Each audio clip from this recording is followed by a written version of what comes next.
10월 6일 월요일입니다. 역대하 18장 28절로 19장 11절까지입니다. 이스라엘 왕과 유다 왕 여호사밧이 길랏 라못으로 올라가니라. 이스라엘 왕이 여호사밧에게 이르되 나는 변장하고 전쟁터로 들어가려 하노니 당신은 왕복을 입으소서 하고 이스라엘 왕이 변장하고 둘이 전쟁터로 들어가니라. 아람 왕이 그의 병거 지휘관들에게 이미 명령하여 이르기를 너희는 작은 자나 큰 자나 더불어 싸우지 말고 오직 이스라엘 왕하고만 싸우라 한지라. 병거의 지휘관들이 여호사밧을 보고 이르되 이가 이스라엘 왕이라 하고 돌아서서 그와 싸우려 한즉 여호사밧이 소리를 지르매 여호와께서 그를 도우시며 하나님이 그들을 감동시키사 그를 떠나가게 하신지라. 병거의 지휘관들이 그가 이스라엘 왕이 아님을 보고 추격을 그치고 돌아갔더라. 한 사람이 무심코 활을 당겨 이스라엘 왕의 갑옷 솔기를 쏜지라. 왕이 그의 병거 모는 자에게 이르되 내가 부상하였으니 내 손을 돌려 나를 진중으로 나가게 하라 하였으나 이날의 전쟁이 맹렬하였으므로 이스라엘 왕이 병거에서 겨우 지탱하며 저녁 때까지 아람 사람을 막다가 해가 질 즈음에 죽었더라. 유다 왕 여호사밧이 평안히 예루살렘에 돌아와서 그의 궁으로 들어가니라. 하나니의 아들 선견자 예후가 나가서 여호사밧 왕을 맞아 이르되 왕이 악한 자를 돕고 여호와를 미워하는 자들을 사랑하는 것이 옳으니까. 그러므로 여호와께서 진노하심이 왕에게 임하리이다.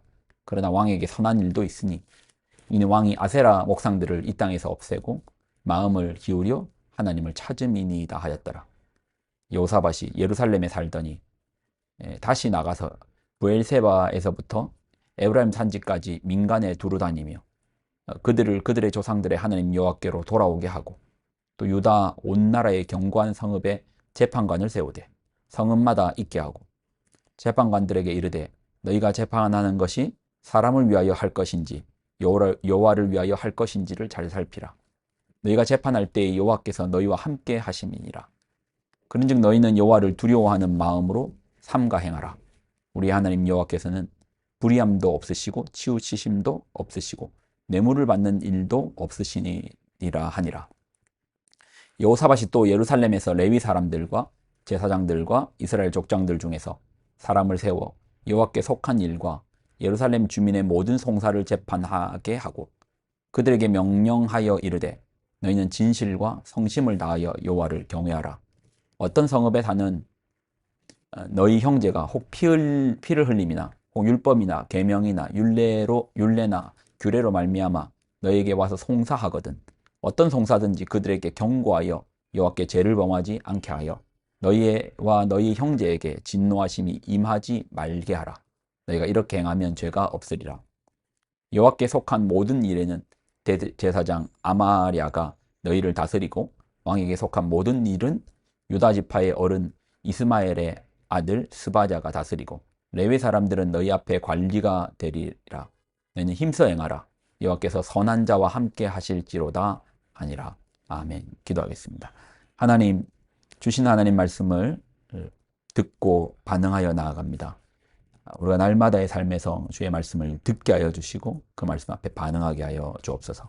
영광을 드립니다. 예수님의 이름으로 기도드립니다. 아멘.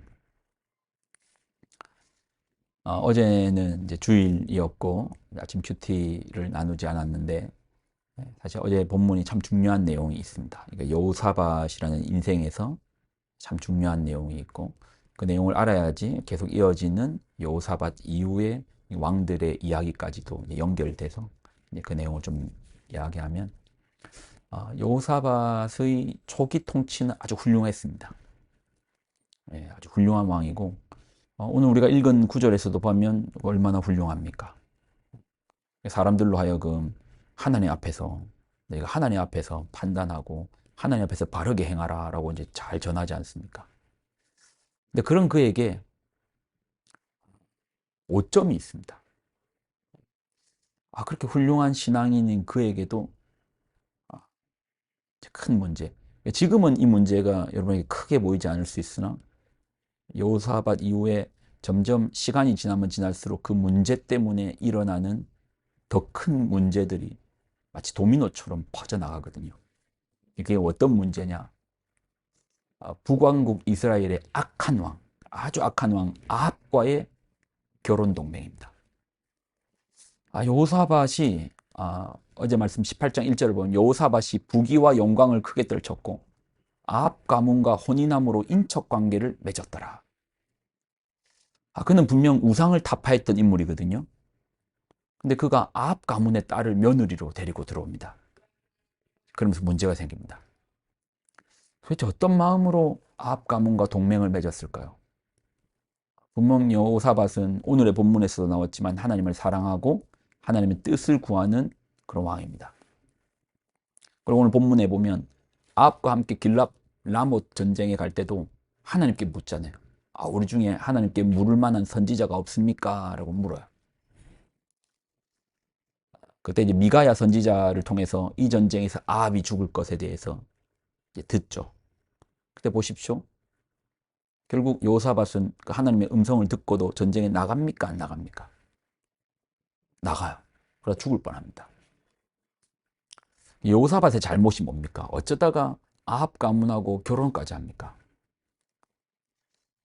그의 문제는 타협에 있습니다. 타협. 그는 분명 우상을 타파한 왕이고 신앙도 깊었습니다. 그렇지만 그가 잘못했던 것은 현실에 타협합니다. 북왕국 이스라엘과 동맹하여 더 강한 나라를 만들자. 나 신앙 좋고, 나 신앙 좋은데, 그쪽하고 이제 결혼 동맹을 맺는다 해서 난 무슨 큰 문제 생기겠어? 타협하는 거예요. 분명 이것이 아니다라고 좀 강하게 있으면은 멈춰야 되는데, 그리고 앞에서도 말씀드렸지만 그 전쟁에 나가는 것 이거 아니라라고 하나님 음성을 들었잖아요. 근데 그가 결국 나가잖아요. 타협하는 거죠. 타협하는 겁니다. 사실 이제 타협이라는 말은 나쁜 말은 아니죠. 노사 간의 타협, 극적 타협, 얼마나 좋은 말입니까? 그런데 우리가 진리 앞에서는 타협이 없어야죠. 하나님 말씀의 기준은 이제 진리잖아요. 그 앞에서는 타협이 없어야죠. 그렇게 한다고 큰 문제 생기겠어? 며느리를 이렇게 아합 가문에서 며느리 한 명 우리 가문에 들어온다고 내가 보니까 얻는 거는 이제 평화를 얻으니까 훨씬 좋을 것 같고 그 며느리 한 명 며느리가 아달랴거든요. 아달랴 한 명 들어오는 게 그렇게 큰 문제 되겠어. 그러면서 이제 타협을 한 거예요. 근데 앞으로 펼쳐지는 이야기들, 그 이후의 이야기들은요, 그의 잘못된 하나의 오점, 그 타협 때문에 계속적으로 이제 무너지고 더 크게 무너지고. 하여튼 성경을 계속 따라와 봐요. 놀랄 겁니다. 우리도 가끔 이제 좋은 게 좋은 것이다라고 해서 쉽게 타협할 때도 많고, 특별히 이제 현실이라는 현실 앞에서 타협하기도 합니다. 우리는 좀 멀리 볼 필요가 있어요. 우리가 쉽게 타협함으로 아합을 우리 안으로 들이면 안 돼요. 그는 참 여호사밧의 신앙이 좋았는데 타협 가운데 아합을 받아들이는 겁니다. 아합을 받아들인다는 것은 우상 숭배를 인정하고 받아들인다는 거예요. 그 정도 가지고 그 정도 가지고 왜 그러냐. 한번 봐라니까요. 나중에 어떻게 되는지. 그럼 여러분 진리 앞에서는 타협이 없어야 됩니다. 하나님 아니라고 하는 거에서 아닙니다. 저는 여기까지만 하겠습니다. 멈출 수 있는 지혜가 있기를 소망합니다. 기도하겠습니다. 하나님 주신 말씀을 귀하게 붙듭니다. 우리가 때로는 너무나 세상 앞에서 쉽게 타협하고 내 판단 앞에서 이 정도 가지고 큰 문제 생기겠어 하고 타협할 때가 있는데 하나님 말씀 앞에서 우리가 진리를 찾고 진리 앞에서는 타협하지 않는 그런 믿음의 굳건함을 허락하여 주옵소서. 영광을 드립니다. 예수님의 이름으로 기도드립니다. 아멘.